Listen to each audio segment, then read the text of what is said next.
the CrossFit methodology, what it does and what we're doing is definitely I think it is the best way for the general populace to get the most out of an hour in their week. If they come into a CrossFit gym 5 days a week, consistently, week in and week out, years over years, you're going to see really fit people that if they jump into any other type of methodology, if they jump into an Orange Fitness, Orange Theory, or if they do some other type of class, they're going to be able to be the fittest person in that gym no matter what, bar none, and be able to run circles around people that are basically just kind of every day looking for a sweat.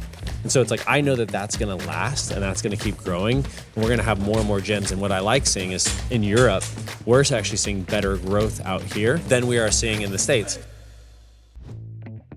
Welcome to the Best Hour of Your Day podcast. This is your host, Felix. And in this podcast, I am interviewing CrossFitters and experts from around the world.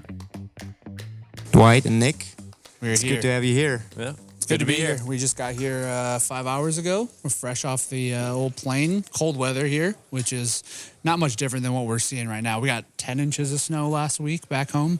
Oh, really? Yes. Yeah, and sheets of ice. 2 inches of just straight ice on most of the roads. We have some ice here in Stockholm as well. We almost fell a couple times. Yeah, me too. It's pretty here, though. Yeah, you like it? Yeah, it is. Yeah. It's all the architecture is nice. We saw a couple nice ships out there. The water looked good. And you told me that's your first time in Europe, like your real first Yes. time in Europe, right? Yep. Yeah, I think more than a few hours for me, and he had a honeymoon passage through. So Yeah, just was here for a couple days in France and then Spain. Yeah. So yeah. So what are your favorite travel? When you don't travel to Europe, right? Where do you travel? When you travel, where do we go the most? Like on a vacation? Australia Australia for us, obviously with Tia and Shane, we go there once a year. We go 2 to 3 weeks at a time. Yeah. So that's like beautiful place, especially when we go. It's usually the start of their summer where it's getting cold in the U.S. So it's a perfect time to leave. Yeah, I mean for Europeans, it's like very, very cool to travel to the U.S. So it's like we do it a lot. I've been there like 5 or 6 times. Where's your favorite? Actually, I haven't been in many different places. Okay. I just used to be in 2 places, which is New York, and I traveled on the other coast. I traveled from Los Angeles down to San Diego. Okay. And a little bit of San Francisco. So you have you been to the games yet? No. Okay. I haven't been We got to because get it's like you to Dallas. yeah. I mean, the thing in Dallas is it's very hot in summer, right? I mean, it's hot for everyone. Yeah, there. I'm expecting a mostly indoor games. That's what I think Dave Castro already leaked, Yeah. right? He Yeah. said like 90% of the events will be held indoor. Yeah, you'll keep everything at least a little more consistent. Won't have to make as many adjustments, if you kind of plan it that I way. don't. So. Yeah, I don't know the Celsius degree. Like we obviously use degrees, It's but like it's 50 degrees Celsius. It's 115 Yeah, degrees. it So sounds like a lot. you throw an egg out on the pavement and you're cooking, right? Like it's that hot where you Yeah. just can't be outside. Yeah, if you're running on blacktop, you actually might melt your shoes. Yeah, your shoes melt. Shit. Yeah. Okay, but maybe the location is so nice. It is that- nice. so- We actually got a chance after the Rogue Invitational go look at it, and Cool. it is an amazing arena. And they, from what we're hearing, is they're even doing walkways that are inside, so it's air conditioned, things like that. How many people fit in there? Like 20,000? Oh, a yeah, I good think amount. 30 or 40. Yeah. Oh, like, even it's more. massive. Wow, that's cool. Like, I think it's more than they have any need for, so that means that they can do some cool things where they may be able to block with logos out and things like that in the stands. So they'll crush it with this place for sure. And it's on the campus close to, I don't know if you know TCU, the big D1 football program. And they've got a nice heard of it. stadium. So that area is like a cool college town, just like Madison was. But Texas is a cool place. I just Okay. don't know about August. Okay, yeah, we'll find out. Yeah. And I hope they enjoy it. I It's mean, that's probably a much easier trip for you guys, Dallas, than Madison. Madison's kind of a pain to get to. yeah, I think so too. Yeah, maybe next year. Let's see. Dallas is a big hub, so it's just more flights probably that way. Yeah, I work with Reband. You know that? Like Oh yeah, the knee yeah, sleeves. absolutely. Yeah. And they used to be like the official sponsor for the CrossFit Mm-hmm. Games, and they haven't been for years. But they wanted to be like this year, maybe next year. And since I work for them as well, so maybe I'll go there and do the podcast There thing we go. there. Yeah, so that would be good. we might see each other Let's in do it 2 again. years at the games, Yep, right? Let's do it Yeah, again. for It'll sure. be much Cool. different setting with the weather there, though. Yeah, let's see what happens. So obviously, I mean, you have it on your hoodie here. We're talking about Proven, and for us as Europeans, for me as German, I mean, I'm doing CrossFit like 10 to 12 years. So I know what's going on there, but a lot of people, especially who train in my CrossFit box, they just do it for the sake of getting fit. They don't really know the history. And for sure, they don't know about any programs and any boxes and any coaching. So Proven is like probably most of the most successful coaching programs out there because it produced like the 5 times CrossFit Games winner, which is Tia. So I think we should start with the beginning. Can you guys, absolutely. I don't know who wants to start, but maybe start somewhere. Yeah, so I think the cool thing with our brand is a lot of people, right, they open up a business because they want to sell something, right? You usually have a product or a service like Reben, like they've got great products, so they go out and they sell their products. For Tia and Shane, you had an athlete who was just amazing, right? Had an amazing career, 2015, 2016, just starts winning all of these championships. Shane as a coach is getting known in the community as one of the best coaches in the space. Obviously now is the best coach in the space. So it was more that the company came out of the demand rather than a product. So it's pretty cool that the reason we've had the success that we've had in the community is because people just want whatever we have. So it's really coming from just a longing and a willingness to follow whatever Tia and Shane were doing. So what we started off with were just a couple programs. Our compete track was basically whatever Tia was doing, people just wanted to see. Like back in the day with what is Rich doing, right? Like it's the same thing. People just want to have that hunger to see what these athletes are doing, even if they can't do it themselves. We've eventually since then, we called like our official launch was 2021. That's when Dwight and I came on. And that's when we opened up our affiliate track, which Dwight is the head of our global affiliates, to where if you're a gym owner out there, we give you the programming, we give you coaches notes, we give you a way to run your business a little bit better to help you then get more time back to make more money at your business. So that's the biggest thing for us right now. And then we've got some master's programs for anybody over 35, and then a really great Proven 60 program where if you've got only 60 minutes a day, we've got something for you where you don't have to go into a gym. You can do it from your garage. But yeah, like you said, it's been one of those things to where our successes come from the coaching side rather than the selling side. So I think that's what's going to really forge our path moving forward. When did you first hear about Proven? When did I first hear about Proven? Yeah. I'd actually, so I'm definitely one of those guys that's constantly scouring the internet looking for like cool workouts, what's going on, kind of like tracking where things are going and what brands are kind of moving up there. So I'd seen them starting to post workouts, kind of seeing things, same thing of kind of like, okay, what's the magic over here that I'm seeing Shane able to do with Tia and then with Matt kind of coming on and seeing those type of things. And then I saw literally a post that was just a Instagram post of, hey, we have a job offering. And it was for 15 hours a week, part-time, remote kind of thing was what it was. And I was like, sure, like, yeah, I'll throw my name in the hat, see what's going on with that. And then it turned into, and it was the same thing with Nick, where it's like you kind of go in and you don't realize that you're interviewing for now a bigger job. And you go in for the interview and then it's like, oh yeah, we're going to start there. But then actually, no, we're going to need you full time and you need to move to Nashville within like a very quick amount of time. And I'd known, who Tia and Shane were for a long time. And I've been in the sport same as you, a really long time. Like I've been in since 2012. And so have been around for a long time and seen that and seeing that longevity of their success. And kind of everybody's a little bit drawn to that and kind of want to be a part of it. So that's really where I kind of came into it. What about you? Yeah, same. I mean, the Instagram post was the exact same way I got brought in, which is funny because back in the day, it was actually called T Fitness. I don't know if you knew this. Before I didn't know that, no. It was called T Fitness. So their Instagram page looked completely different. It was all about Tia. That's all it was, which was great at the time. And then we came on thinking that we were just going to kind of like program on our side job and keep doing whatever we were doing. Here we are 3 years later, much deeper than we ever thought was going to be. I mean, look at where we are today. Like we're in Sweden talking to you about this company that we didn't know was going anywhere 3 years ago. So it's one of those things where we have the right people for sure. We now have 4 or 5 people that have moved fully, relocated out of their previous homes to be in Nashville where we are now. And now we're opening up a gym and we've got even more people moving in. So it's moving quick for sure. How's Nashville? Have you ever been? No. That's okay. Maybe you got to go there before Dallas. Then Nashville's a better place, especially with the gym now. Nashville is great. Nashville is probably, I think it's one of the fastest growing economies in the U.S. So a lot of people, because of the business structures and things, are moving their businesses into Nashville. So it's growing like crazy. I think we've got close to 20 affiliates just in the Nashville metropolitan area. So it's a really growing fitness community as well.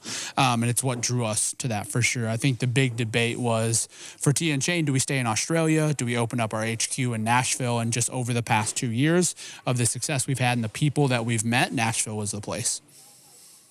So now there's like, I would say it's like 3 big gyms, right? With Matt Fraser, hard work pays off, and then you guys, and then for sure Rich Froning's gym. Absolutely, for sure. Is there like a little competition in between, or? I mean, it is there's interesting. some friendly competition absolutely. there. Like it's been cool to see the evolution of it, right? Because especially for us in Mayhem, we're affiliates, so we have a whole different business now that is for the public, which isn't exactly what we ever thought we would get into again. We come from the affiliate world, and that was always our roots. But now to see not just the pro athletes come in and see what an amazing space we have, but also the general public come in and see that, hey, we're not just a programming company. We want to help you get to your goals. And I think that's right now the barrier we have to get through, because people see, oh, it's Proven has a gym. They're not going to let me in, right? Like all I do is work out 1 hour a day. So that's been really fun to get through. And that's like Dwight's biggest job is he gets to tell people like, hey, there's levels to this thing.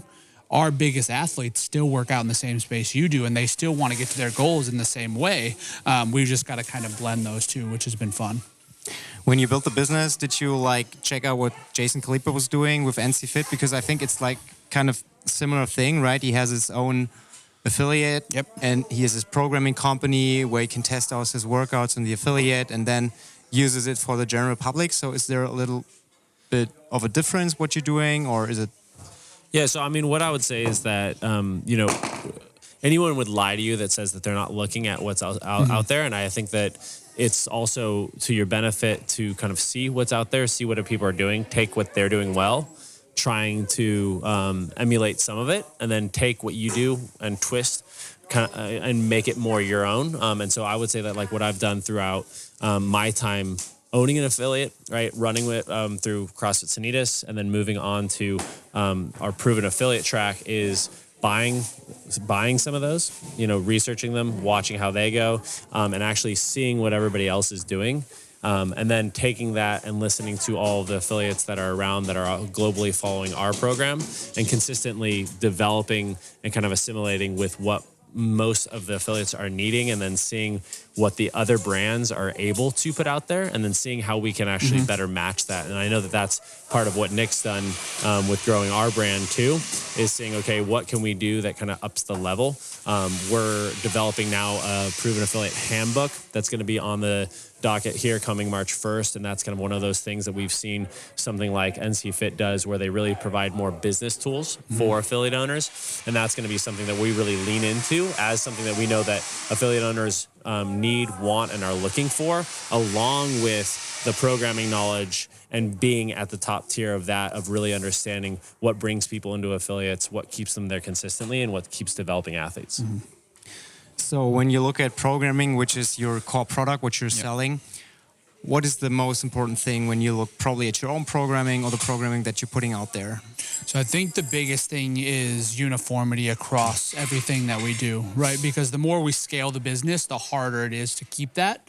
The reason we got into this was because Shane's knowledge base was so vast.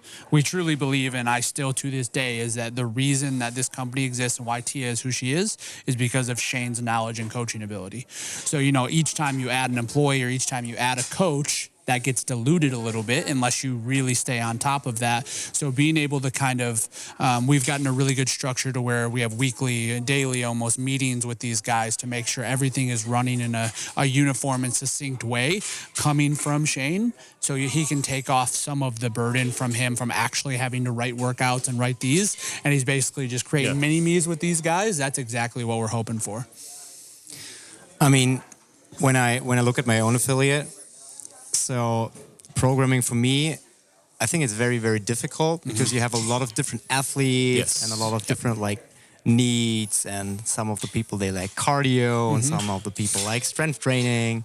And it's usually very, very difficult for the head coach or for the affiliate owner to justify why the programming which you're using is best, and you're smiling because you probably heard it like. Well, no, I mean, it's literally the biggest challenge. I mean, that's what everybody kind of gets into. And how do you pick that? How do you do it? How do you do it on your own, even when you know your own affiliate members? And I would say that the biggest thing that you take into that is having your coaches understand the why, the how, and what we're doing on a daily basis, and having them believe it. And if you have the coaches really believe it and understand it, and you have a program, so that's like really what I try to do with our program is get the coaches to understand every little piece of it and why we're doing it, what the structure is week to week, day to day, and then they can talk to it and be like really bought in. And then they can talk to their members, and once the members kind of understand and know why they're doing what they're doing, even if it's not necessarily something that they completely love. But we want to create that fun, and we want to create that excitement of like, oh, this is something different and something new. And I'm excited to try that because it actually is showing that I'm getting those results. I'm actually feeling better. I'm less injured. I'm coming in more frequently. I'm still getting stronger. I'm seeing lean muscle mass put on, right, as I'm losing some body fat. And it's like, that's really what it is all about. If you get people looking in the mirror and they're like, I'm looking better, feeling better, right? I don't actually have as many aches and pains as I was doing on another program. That's really what it's all about. And then members stop actually questioning because it's maybe not something they like if they're seeing results.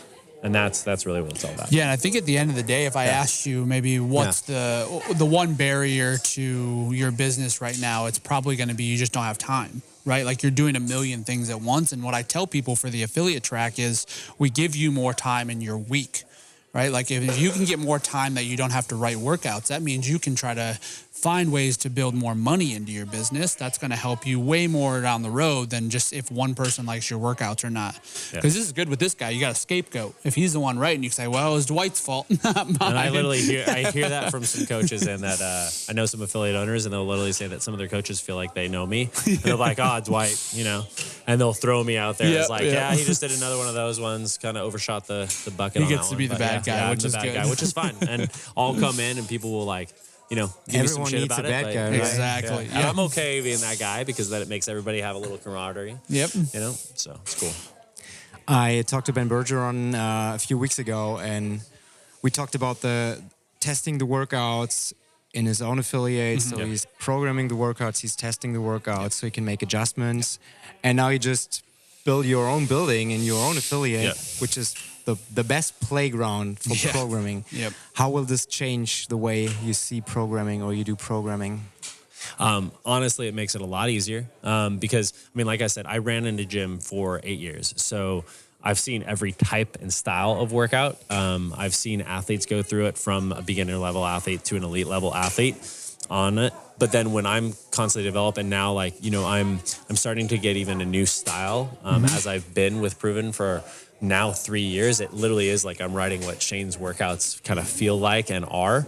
And so that even kind of changes time domains, where we're kind of going, what type of athletes we're targeting. And so now seeing it every day and people coming in and getting more feedback. And what's cool about it is that we've now hired our GM, Mitch, who's going to be providing daily feedback on what he's seeing and what the coaches are saying and where we're at. And I can actually throw him a workout, be like, hey, does this time domain make sense for the type of athletes that we're doing? And I can shoot ideas off of them. And we're going to probably have, constant conversations on the daily, and definitely a weekly meeting that's just on the docket for it.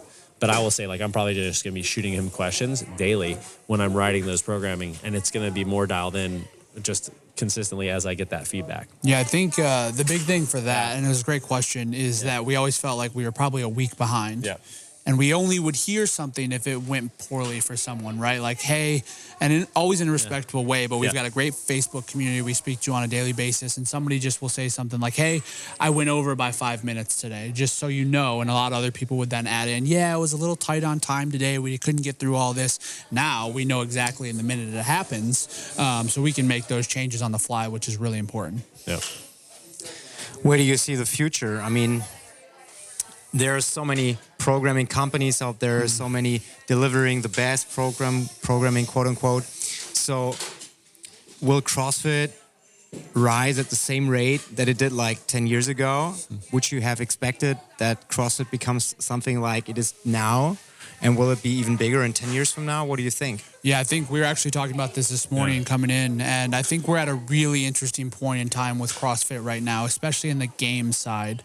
As a methodology, I don't think CrossFit, it's only going to keep growing. Like, I think we all understand how great of a methodology this is and what it does for people's lives. Obviously, the whole other side of our business, and when we try to sell these competitive programs, is the game side. So that's where I feel like we're kind of at a tipping point where I think this move to Dallas, this kind of changing where we've got the masters and the teens moving around and things like that, where this could be a huge year for us if we could really get things right.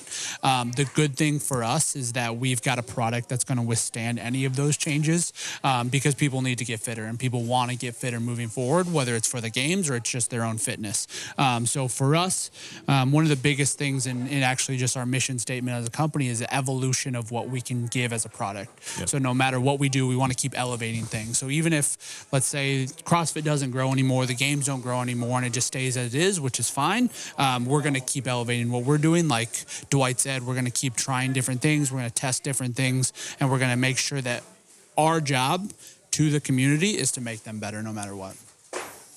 What's your perspective on that? Yeah, I mean, literally, we had this exact conversation when we were on the way over. And my thing is that like what Nick said, and to bounce off that, is that the CrossFit methodology, what it does and what we're doing is definitely I think it is the best way for the general populace to get the most out of an hour in their week. If they come into a CrossFit gym 5 days a week, consistently, week in and week out, years over years, you're going to see really fit people that if they jump into any other type of methodology, if they jump into an Orange Fitness, Orange Theory, or if they do some other type of class, they're going to be able to be the fittest person in that gym no matter what, bar none, and be able to run circles around people that are basically just kind of every day looking for a sweat. And so it's like, I know that that's going to last and that's going to keep growing, and we're going to have more and more gyms. And what I like seeing is in Europe, we're actually seeing better growth out here than we are seeing in the States. Yep. So even if the States doesn't necessarily grow and it starts to kind of stagnate and plateau, we still have areas of growth where people are going to be expanding and kind of working that through. And no matter what CrossFit, the brand, does, this style of working out with constantly varied functional fitness performed at high intensity is honestly going to keep growing and keep building. And I'm excited for that. And that's what we're going to keep doing, is just kind of keep putting that out there because we believe in it. Yeah, you just mentioned that there's a lot of people in Europe and the growth rate in Europe might be a little bit faster. Yeah. What are your plans on like going more internationally? I mean, you're an American company, and CrossFit just started in the US and it's very US centric, even after 30 years. And a lot of CrossFit boxes and CrossFitters in Europe, they might not have heard of you. What are your plans there? So will there be like some like testimonials, or is there any specific plans, or you just do your thing and you hope that it grows to Europe as well? Yeah, well, this is step one, right? Like this is our biggest reason for being here this weekend, is kind of our introduction into this community. We know this is a very vast European community, even people from outside of Europe are here, and it's what we want to start doing moving forward. So for us, we obviously have the game season, but we want to start implementing from August to January and maybe into February as we get into the open, chances where we can just travel around and start talking to new athletes, start talking to new gym owners like this, going to these kind of coaches congress events, going to different kind of conventions to get our name out there. Because we have, like you'll hear in Dwight's speech over the next couple of days, is like we have what we think is the secret sauce for these affiliate owners to really elevate their business. We've just got to get it in front of more people. And like you said, there's so many people out there. And like Dwight said, Europe's growing so fast. We've got South America, Brazil is growing like crazy. Asia is growing like crazy. We just got to get it to more people. I'm really looking forward. I mean, CrossFit is such a cool thing. It's like, it gives me so much. You as well, guys. I mean, it's more than just a job. It's a passion, and I love to see it grow. And that's why I'm doing this podcast here, to even spread the word. Yeah. And it's so cool to stand here in Stockholm and talk to you guys. And I hope we see each other, not this year at the games, maybe next year, or maybe in Nashville. Nashville, I mean, you can come over, stop by. I mean, If I'm there, I'll do that for You sure. better. Yeah, thanks, guys. Yeah, thanks for having us. If you like this episode, please leave us a rating on Apple or Spotify. See you next time.